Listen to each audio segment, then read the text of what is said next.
Pagi, selamat siang, selamat malam. Terima kasih kepada Pak Farid Alzami selaku dosen Information Retrieval yang telah memberikan kesempatan saya untuk merepresentasikan tugas ujian akhir semester untuk klasifikasi sentimen tweet. Yang dimana di sini saya menggunakan dataset mobil listrik. Dan saya Yonsi Novandia, jadi dengan menggunakan format CRISP DM, yaitu Cross Industry Standard Process for Data Mining, untuk membangun klasifikasi tweet berbasis Indonesia dengan dataset mengenai insentif mobil listrik. Kemudian kita langsung mulai dari tahap pertama yaitu instalasi dan import library seperti yang sudah ditampilkan di layar dan menggunakan 4 model yaitu Naive Bayes, SVM, Decision Tree, dan Regression Linear. Kemudian matriksnya jelas di sini ada classification report, confusion metric, accuracy score, precision score, dan F1 score. Langsung saja pada tahap pertama yaitu fase business understanding. Kenapa harus membahas dataset ini? Yaitu pada case-nya adalah rencana pemberlakuan insentif mobil listrik yang dilakukan pemerintah ini memancing berbagai reaksi dari masyarakat Indonesia. Banyak orang menyampaikan opini, pendapat, komentar melalui platform sosial media mereka. Membuat kebijakan dan presiden otomotif perlu memahami bahwa sentimen publik ini perlu dianalisa. Dan sentimen otomatis ini akan membantu mereka dapat mengevaluasi respon masyarakat secara cepat dan tepat dan akurat. Rumusan masalahnya bagaimana model machine learning mampu memprediksi sentimen komentar tentang insentif mobil listrik secara otomatis. Karena datanya cukup banyak, datanya cukup besar, dan kita ambil dari sosial media. Tujuannya dapat melangsungkan tweet menjadi negatif, netral, positif membandingkan 4 model yang sudah dijelaskan, FBS, SVM, Tree, dan Logistic Regression. Kemudian menghasilkan model terbaik untuk memprediksi atau untuk deployment untuk tweet baru akan diprediksi dan hasilnya akan menunjukkan bahwa seberapa baik model tersebut. Untuk metrik akurasi ada F1 score, accuracy, conversion metric, dan learning curve. Akan dijelaskan satu persatu. Data understanding memahami struktur kualitas, memilih distribusi, teks panjang, dan ini adalah membahas kumpulan tweet mengenai mobil listrik dengan sentimen dan emosi. Pertama-tama kita import datanya dari Kaggle, kebetulan data didapatkan dari Kaggle yaitu dengan insentif mobil listrik. Lalu data diimport, diambil, di load. Setelah di load kita akan tampilkan ini adalah berisi ID komentarnya, nama akunnya, dan tanggal dia melakukan tweet. Kemudian teksnya dan sentimennya yang sudah dibuat. Kemudian sentimen ini akan kita rubah kembali menjadi angka supaya nanti dapat kita definisikan ulang karena konsepsi awalnya adalah menggunakan from dari angka akan dirubah menjadi kata dengan target call-nya sentimen dan text call-nya nanti akan ada tweet. Gunakan random stamp 42, test size-nya 0,3, artinya yang akan dites adalah 30% yang akan di-train 70% menggunakan key vault 5 supaya apa? Key vault adalah supaya menghasilkan hasil yang akurat karena akan dites seberapa stabil akurasi tersebut dari 5 kali percobaan. Lalu lanjut kembali ke tadi untuk mengkonversi lagi ke angka karena nanti akan dikembalikan lagi angka ke teks. Kemudian informasi kita perlu tahu informasi dasar dan kualitas data yang mana berisi 5 kolom dengan ternyata tidak ada data duplikat namun ada missing value pada nama akun dan kolom tweet. Lalu kita akan coba bersihkan dari data yang kosong, data yang missing, dan kemudian kita juga bersihkan dari data yang duplikat. Nah, setelah dilakukan pembersihan, maka di sini dapat terlihat bahwa duplikatnya kosong dan missing value-nya sudah kosong. Artinya sudah dihapus baris-baris yang memiliki data yang kosong dan data yang duplikat. Sehingga datanya sudah bersih, datanya sudah siap diolah. Kemudian kita tampilkan 5 baris. Setelah kita tampilkan 5 baris, kita akan mengecek distribusi label sentimen dari setiap domain, yaitu ada domain negatif, netral, dan positif. Dan di sini terlihat bahwa negatif sangat mendominasi 57,5%, hampir setengahnya. Kemudian disusul oleh positif 33% dan 9,4% pada netral. Ini membuktikan bahwa datanya lebih ke imbalance ya, karena data negatif ke data positif mungkin 1:2 masih oke, namun data pada netral ini sangat-sangat kecil, yaitu 9%, yang pada data tersebut memiliki data yang lebih sedikit dibanding data positif dan negatif. Nah, kita akan melihat hasil reprocessing dan hasil dari modeling dengan data yang imbalance ini. Lalu kita akan coba untuk melihat panjang datanya. Kalau kita nanti akan mengolah data NLP, nanti kita akan juga sering-sering berhadapan dengan panjang teks, karena dengan model BERT itu sangat-sangat membutuhkan informasi ini, teman-teman. Jadi informasi ini adalah menampilkan seberapa dari negatif, netral, dan positif, mulai dari rata-rata, dari standar deviasi minimal, dan ini juga terlihat dari panjang karakter dan panjang kata. Panjang karakter adalah setiap dari karakter ini, teman-teman, karakter saran. Ini adalah karakter 5 huruf, dari kata saran ada 5 karakter. Namun kalau panjang kata adalah dari satu kalimat ini kita hitung katanya 1, 2, 3, 4, 5, 6, 7, 8, 9, 10, 11, 12 ya, betul. Ada 12 kata. Kemudian untuk menjelaskan distribusi panjang tweetnya lebih mudah dengan histogram. Ini terlihat bahwa data didominasi 0 sampai 10 itu sangat-sangat banyak, yaitu data positif di sini hijau, kemudian mulai berkurang-berkurang, begitu menunjukkan netral itu lebih banyak di antara 0 dan 10, sangat-sangat banyak. Di sini begitu menunjukkan dengan negatif. Di panjang jumlah katanya, jumlah kata per tweetnya itu yang lebih banyak di antara 0 sampai 10. Ini akan menjadi sulit untuk mengeceknya.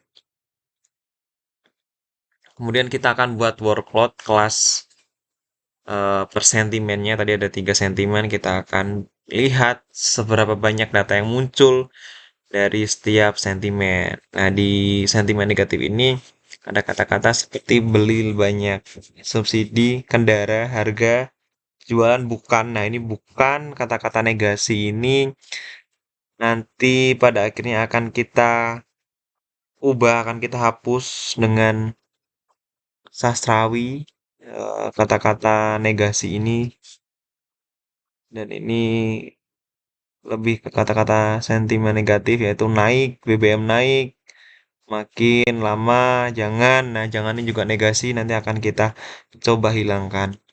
Kemudian di sentimen netral ini ada kata-kata yang mahal, naik, sama banyak laku motor. Kemudian dari kata-kata positifnya ada kata-kata laku, pasti ketika kita bicara dengan kata positif pasti berhubungan dengan laku, subsidi, harga, dan kendaraan. Banyak.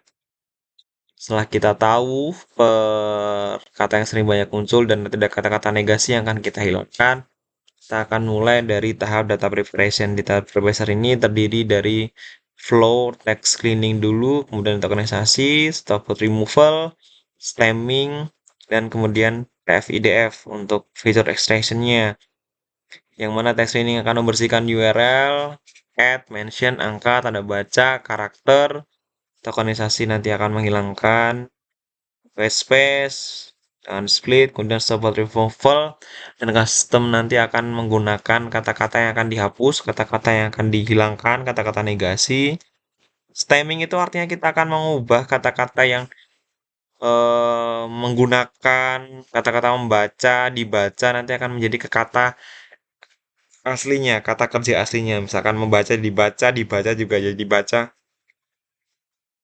Dan kita bahas detail di fungsinya ini, fungsi clean tweet ini langsung menghapus beberapa kata-kata seperti HTTPS, www, add, kemudian ada karakter, huruf, angka yang tidak digunakan,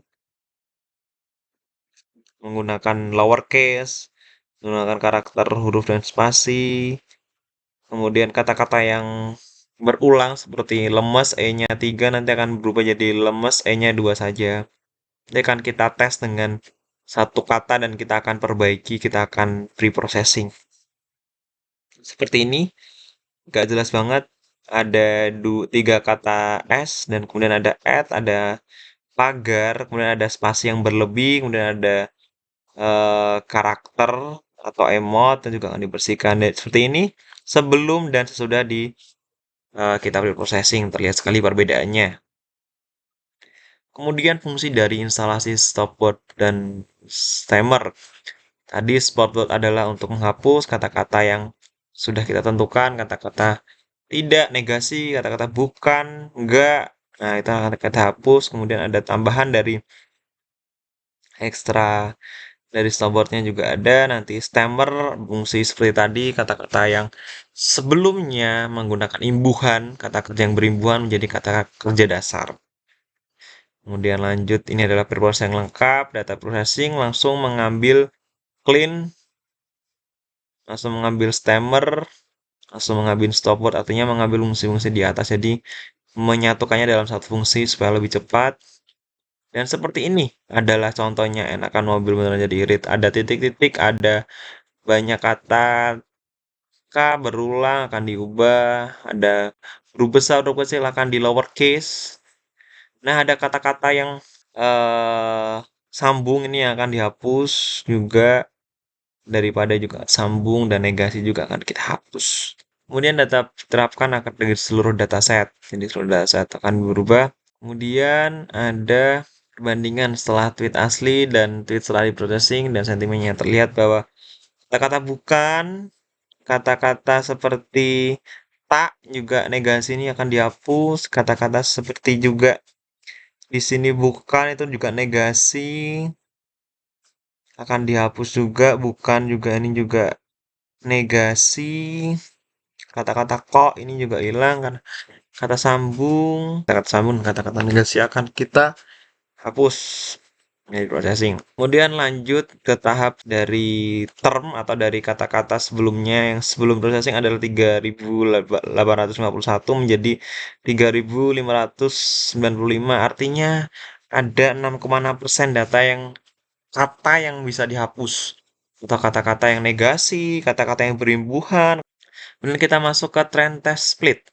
Trend test split ini berisi dari data tesnya tadi seperti sebelumnya kita buat 70% untuk training dan 30% testing. Dari jumlah data adalah 1.513. Kemudian dari ini adalah per kelasnya. Ada kelas negatif, ada kelas netral, ada kelas positif.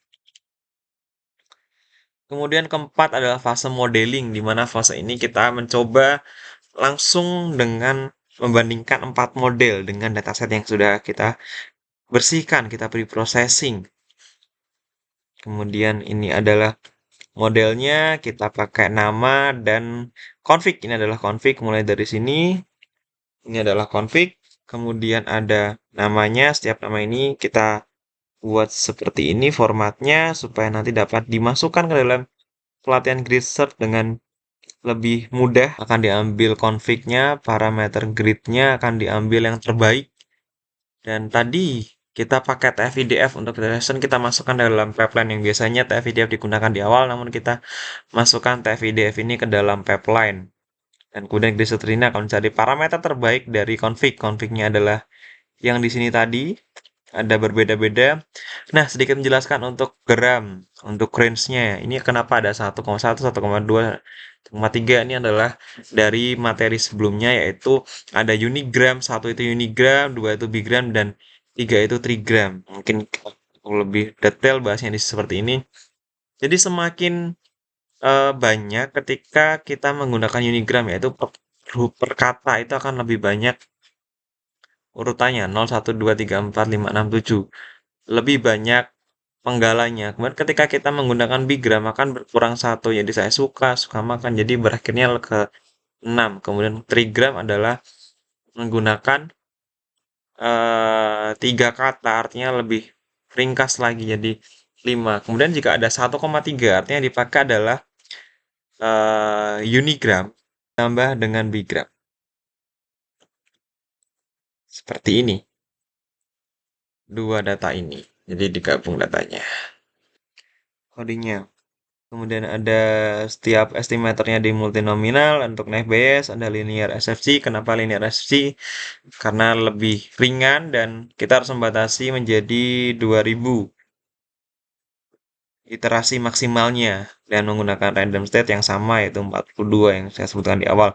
Dan descendants tree dan kemudian ada logistic regression sama kita maksimalkan iterasinya di 1000. Kemudian akan dimasukkan ke dalam setiap grid search ini akan mengambil dari pipeline dari sini, kemudian dari setiap config tadi, parameter yang dijelaskan tadi, voltnya menggunakan 5 volt, artinya kita akan melihat konsistensi dari akurasinya dari 5 kali percobaan, dan menggunakan evaluasi F1 makro. Dan ini adalah hasil-hasilnya dari setiap data ini, hasilnya F1 makro, F1 trend, dan test ini memperlihatkan bahwa data ini adalah overfit, di mana data dari trennya akurasinya lebih tinggi dibandingkan data tesnya. Sangat-sangat lumayan jauh, jadi ini disebut overfit. Maka kita akan cek. Dari fase 5 evaluation ini kita akan menampilkan juga classification report, user metric, tabel bandingan, dan learning curve yang akan kita bandingkan nanti. Satu-satu. Di sini menunjukkan bahwa classification reportnya dari netralnya ini sangat kecil. Karena tadi datanya sangat kecil, juga maka dia juga sulit untuk mempelajari data dari dataset yang ada. Makanya di sini akurasi di netral pasti akan lebih kecil dibanding yang lain, dan karena data testingnya juga kecil, data yang pelajari juga kecil. Baik di setiap model, nah EPS paling kecil netral, linear linear paling kecil netral, Eccentric juga paling kecil di netral, dan logistic regresi juga paling kecil di netral. So ini adalah buktikan bahwa eh, hasilnya adalah overfitting. Kemudian adalah conversion metric, di mana yang betul diprediksi negatif dan data aslinya juga realnya adalah negatif. Ini ada 120 paling banyak dari negatif. Kemudian netral ini yang satu. Kemudian positif ini yang diprediksi positif dan memang hasilnya positif ada 71. Dibandingkan dengan SCM linear, dan sama juga untuk negatifnya lebih banyak plusnya, netralnya paling sedikit, dan positifnya juga lumayan banyak. Kemudian di decision tree dari concern metricnya negatifnya sangat 92 terprediksi benar, netralnya masih sangat sedikit, dan 77 positif diprediksi dan data realnya positif. Kemudian negatif pada logistic regression lumayan tinggi juga 218. Kemudian netralnya juga lumayan tinggi juga di angka 5, dan positifnya juga 89.